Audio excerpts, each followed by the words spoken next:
কুনতু মিনাজ জালিমিন, আমি জালিমিনদের খাতার মধ্যে নিজের নামটা উঠাইলাম।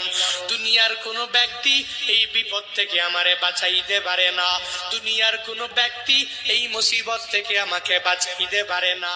মাছের পেটে যাইয়াও ইউনুস নবী আমার মাওলারে ভুলে যায় না। ইউনুস নবী যখন আল্লাহকে জানাইয়া দেয়, আল্লাহ লা ইলাহা ইল্লা আনতা, ও দয়ার মালিক তুমি ছাড়া কোনো ইলা নাই, তুমি ছাড়া কোনো মাবুদ নাই, তুমি ছাড়া কোনো মাসুদ নাই, তুমি ছাড়া ইবাদত পাওয়ার যোগ্য দুনিয়াতে কেউ নাই। যখন ওই ইউনুস নবী আমার ওই মাছের পেটের মধ্যে সিজদার মধ্যে পড়িয়া আল্লাহকে পুত পবিত্র বলে, আল্লাহ ছাড়া মাবুদ নাই এই বলে যখনই ঘোষণা দিয়া দেয় আর নিজের ব্যাপারে আল্লাহর দরবারে জানাইয়া দেয়, ও মালিক আমার ঠিক হয় নাই, নিজের